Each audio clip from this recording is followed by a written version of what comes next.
We will actually do a small comparison of metal wire resistor and carbon resistor. Metal wire resistor and carbon resistor.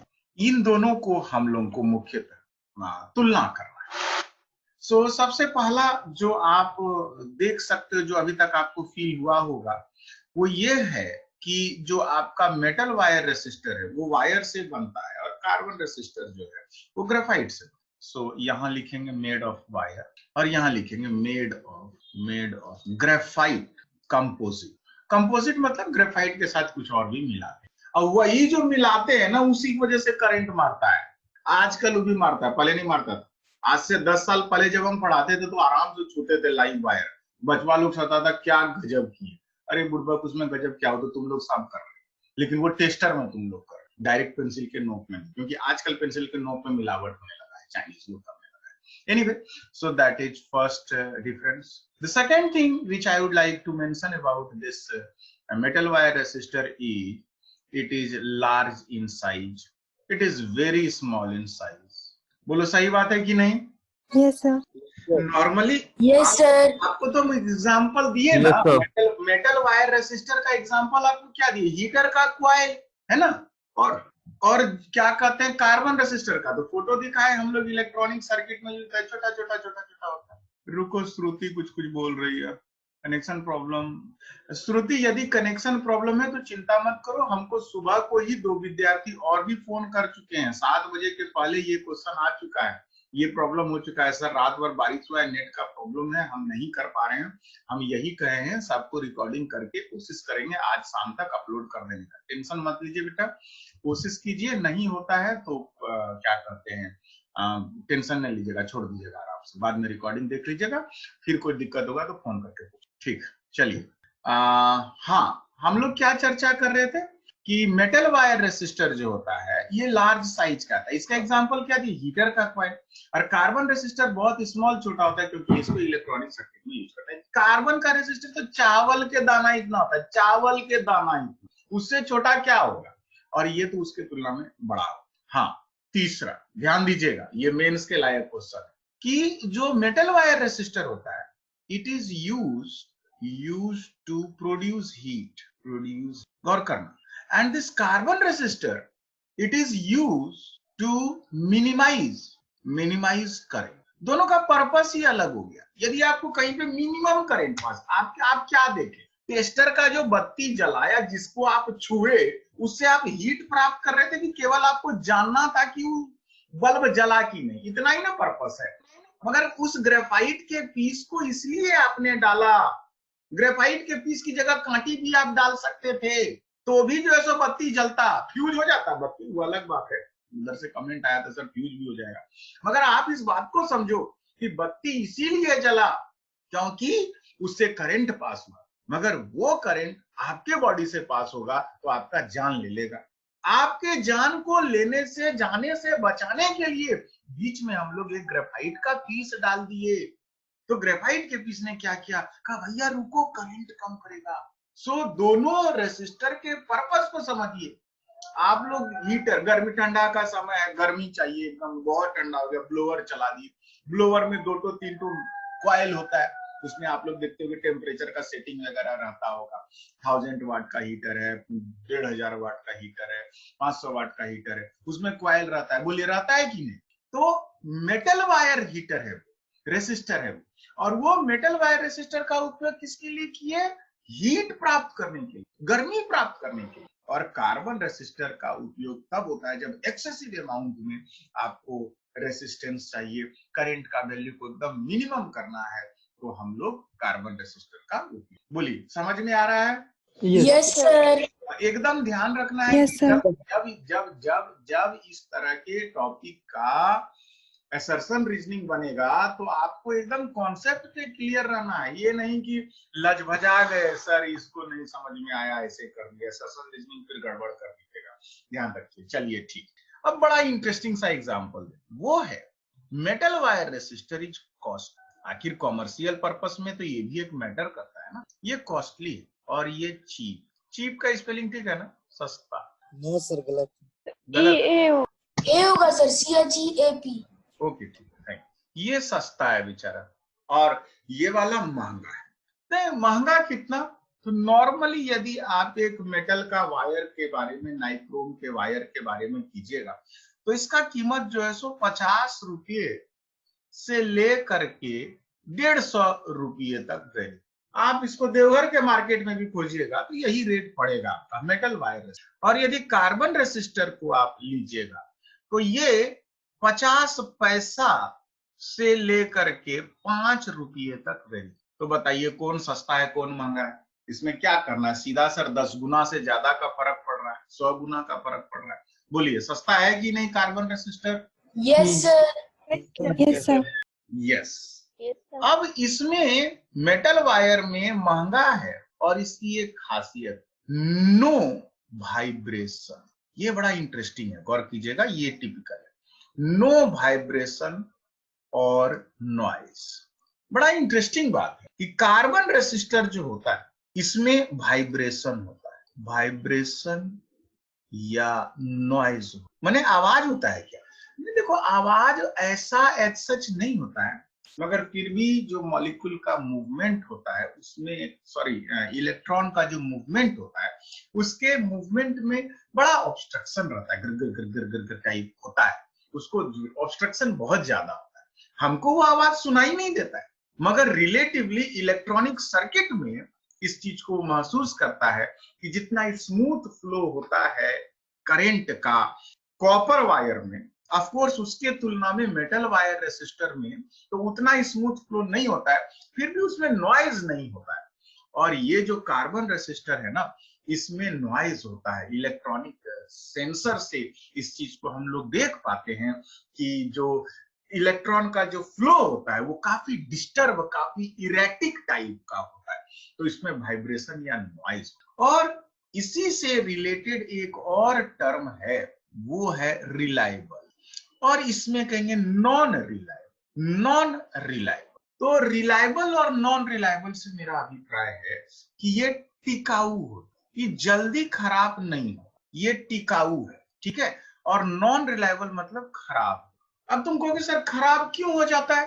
तो noise या vibration जो है ना वो carbon में सब चीज को थरथरवाता है, और वो डिस्टरबेंस जो मॉलिक्यूलर वाइब्रेशन पे होता है, वो मॉलिक्यूलर वाइब्रेशन में डिस्टरबेंस क्या करता है, समय के साथ वो जो कॉपर या ग्रेफाइट का जो बॉन्डिंग था, पहला पिक्चर दिखाए थे याद है, उसमें कॉपर का स्ट्रिप, दो कॉपर का वायर था जो एक प्लास्टिक के खोपची के अंदर में जिसमें कार्बन भरे थे उसके साथ वो कांटेक्ट बनाया था।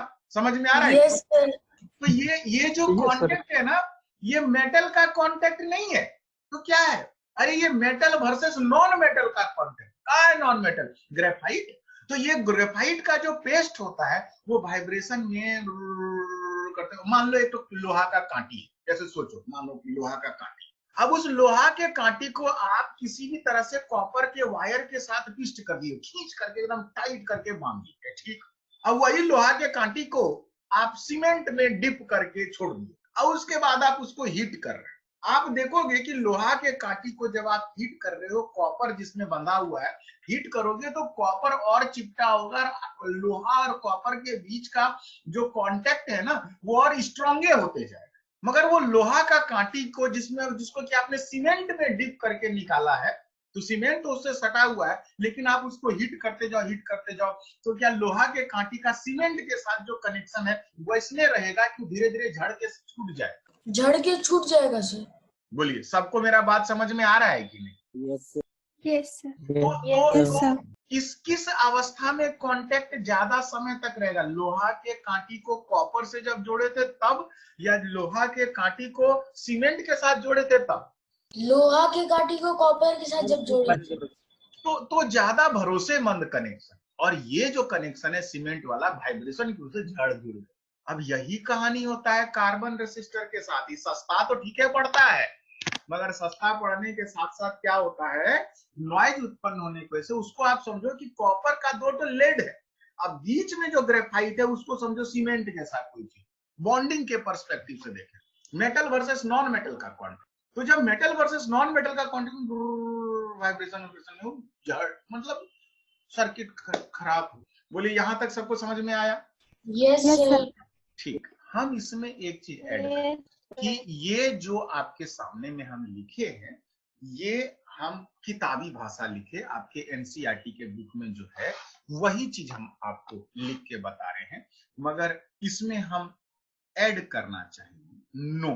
तो ये हम अपनी तरफ से ऐड कर रहे हैं। सस्ता कौन था? Carbon Carbon resistor. Carbon resistor सस्ता था भैया, इतना तो क्लियर सर इतना देर से समझाई। एक 50 पैसा, एक 50 टका। अच्छा एक चीज समझते हैं, दुनिया में सबसे ज्यादा टिकाऊ कोई चीज रहता है लास्ट में, तो वो सस्तावे चीज रहता है। देख लो उदाहरण पूरा चाइना, क्योंकि हम लोग उसी को खरीदते हैं और उसको खरीदते खरीदते खरीदते करते उसी में रिसर्च होने लगा सस्ता सस्ता चीज में, और धीरे धीरे उसी में क्वालिटी को अपग्रेड किया। तो हम यहाँ पे नोट लिखे हैं एक्स, कहेंगे आज के समय, आज के कार्बन रेसिस्टर में काफी टेक्निकल एडवांसमेंट हुआ है, काफी एडवांसमेंट हुआ। पहले ठीक, अरे ठीक है यार 50 पैसा में कोई चीज बनता है, सस्ता है, मगर एक काम ऐसा करो कि तुम उसका क्वालिटी को डबल इंप्रूव कर दो, 5 गुना इंप्रूव कर दो, 2.5 टका हम देने के लिए तैयार है। मगर यदि इसके क्वालिटी को आप 5 गुना इंप्रूव करके किसी भी तरीके से मेटल वायर रेसिस्टर की जगह रिप्लेस कर सको, तो भैया 50 टका का रेसिस्टेंस के बजाय ये जो है आपका क्या कहते हैं 2.5 रुपया का यदि पड़ेगा, महंगा कर दिए तो भी तो हमको वही ना सस्ता पड़ेगा। तो लोग क्या कर रहे हैं आज के समय में, जहां पे हीट चाहिए उस समय तो कुछ नहीं कर सकते हैं, लेकिन ज्यादातर सर्किट में यदि आपको रेसिस्टर चाहिए तो पहले हम लोग सब जगह मेटल वायर रेसिस्टर यूज करते थे। जैसे मान लो हम लोग को कोई एक्सपेरिमेंट करना था कॉलेज में, हम लोग अपने टाइम की बात बता रहे हैं, आज से 30 साल पहले की बात बता रहे हैं। तो जब हम लोग को कॉलेज में एक्सपेरिमेंट करना होता था तो हम लोग क्या करते थे ना, जो पीओ बॉक्स होता था, मीटर ब्रिज होता था, व्हीट स्टोन ब्रिज होता था, ये सब इलेक्ट्रिकल सर्किट है, इस पे हम लोग पढ़ाई करेंगे। तो इस सब में जब भी आपको एक्सपेरिमेंट करना होता था ना, तो ये सब एक्सपेरिमेंट करने वक्त हम लोग को रेसिस्टर का उपयोग, और सारा रेसिस्टर जो हम लोग के टाइम में होता था वो मेटल वायर रेसिस्टर। आजकल सब इलेक्ट्रॉनिक छोटा छोटा रेसिस्टर्स आ गया है, सब कार्बन रेसिस्टर, क्योंकि उसमें हमको हीटर नहीं जलाना है, चूल्हा नहीं जलाना है प्रैक्टिकल करते समय कॉलेज में, तो उसमें हम लोग को जो रेसिस्टर रहता है सब कार्बन रेसिस्टर से होता है, क्योंकि आजकल टेक्नोलॉजिकल एडवांसमेंट हो गया। ये आपकी एनसीईआरटी बुक में नहीं दिया है, मगर ये आपको समझना है कि आज के समय में कार्बन रेसिस्टर में काफी टेक्निकल एडवांसमेंट हुआ है, और 90% से ज्यादा, और 90% से ज्यादा, और ज्यादातर जगह कार्बन रेसिस्टर का उपयोग। समझ में आया? सस्ता था, लोग उस पर ज्यादा दिमाग लगाए, और बहुत तरह का एडवांसमेंट हुआ, काफी इंप्रूवमेंट हुआ, और अब हम लोग इलेक्ट्रॉनिक सर्किट में टीवी या मोबाइल या जो कुछ भी है, ज्यादातर जगहों में हम लोग आराम से कार्बन रेसिस्टर का उपयोग करते हैं। हालांकि उसमें भी आजकल तो सेमीकंडक्टर डिवाइसेस आ गया और silicon based electronic circuit and motherboards आ गया है, तो उसमें तो और भी अलग टेक्नोलॉजी का उपयोग होता है। बट ठीक है, फिर भी यदि आपको रेसिस्टर चाहिए तो carbon resistor is a very good alternative of metal wire resistor. कुछ समझ में आया? Yes, sir. Yes sir. तो देखिए मेटल वायर रेसिस्टर जो होता है ये लार्ज इन साइज होता है, कॉपर वायर रेसिस्टर जो होता है, कॉपर वायर नहीं सॉरी, कार्बन रेसिस्टर जो होता है वो वेरी स्मॉल इन साइज होता है। सो मेटल वायर रेसिस्टर का उपयोग तब करते हैं जब हीट प्रोड्यूस करना होता है हम लोगों को, ये इंपॉर्टेंट क्वेश्चन है मेंस के लिए। और कार्बन रेसिस्टर का यूज तब होता है जब हमको मिनिमम करंट चाहिए होता है। Of course I have mentioned the price, metal wire resistor 50 से 150 रुपए तक के रेंज में आता है, और कार्बन रेसिस्टर जो होता है देवघर का मार्केट का बात है, कार्बन रेसिस्टर का जो रेट है वो 50 से 5 रुपये तक मिलता है। कोलकाता में तो 5 पैसा 10 पैसा में मिलता है, चाइना ये क्या कहते हैं चांदनी मार्केट, हम तो वहां से भी लाए, तो आप समझ सकते हो कितना सस्ता पड़ेगा। एनीवे कौन carbon resistor, metal wire resistor में वाइब्रेशन या नॉइज नहीं, करंट का फ्लो स्मूथ, कॉपर वायर में वाइब्रेशन होता है। तुमको सर आवाज सुनाई देता है क्या? नहीं, आवाज एक तो दूर रहेगा तो नहीं सुनाई देगा, लेकिन जैसी आप फीलिंग ये कर सकते। और इलेक्ट्रॉनिक सेंसर में आप उस वाइब्रेशन को महसूस करें, जो बताता है कि करंट का फ्लो उतना स्मूथ नहीं होता है। और इसी की वजह से जब चूंकि वाइब्रेशन होता है तो कार्बन रेसिस्टर टूट जाता है, कॉन्टैक्ट छूट जाता है उसका, और वो खराब हो जाता है, जबकि मेटल वायर रेसिस्टर में ऐसी कोई समस्या नहीं होती है। मगर समय के साथ कार्बन रेसिस्टर में काफी एडवांसमेंट हुआ, काफी डेवलपमेंट हुआ, काफी उन्नति हुआ, और परिणाम स्वरूप जो आपका कार्बन रेसिस्टर है वही धीरे धीरे धीरे धीरे मेटल वायर रेसिस्टर को रिप्लेस करता जा रहा है। Any problem? No, sir. No. No sir. No, sir. ठीक, आगे बढ़ते हैं हम लोग। देखिए अभी जो हम लोग पढ़ाई किए ना, ये बेसिक चर्चा किए कार्बन रेसिस्टर और मेटल वायर रेसिस्टर, और ये कॉन्सेप्ट बेस्ड क्वेश्चन है। कॉन्सेप्ट बेस्ड क्वेश्चन का मतलब ये हुआ कि इस पे आप मेंस या नीट या किसी भी कॉम्पिटिशन में आप इससे छोटा मोटा कोई क्वेश्चन अपेक्षा कर सकते हो। असर्शन रीजनिंग देगा तो थोड़ा सा आपको सोचना पड़ सकता है, otherwise these are very basic thing जो कि हम आपको समझाए कार्बन रेसिस्टर के बारे में या ग्रेफाइट। आगे एक चीज जिसमें कॉन्सेप्ट कुछ नहीं, एक रटूक होता है, ऐसा व्यवहार आपको करना है। और एक चीज जो हम लोग देखेंगे जो बोर्ड एग्जाम के लिए इंपॉर्टेंट है, क्लास 12 बोर्ड एग्जाम के लिए, कंपटीशन से ज्यादा ये नहीं है, कंपटीशन में उतना नहीं देता है, क्योंकि कंपटीशन क्वेश्चन सेटर को पता है कि सब बच्चा इसको रटवे करता है, क्योंकि बोर्ड एग्जाम का ये पॉपुलर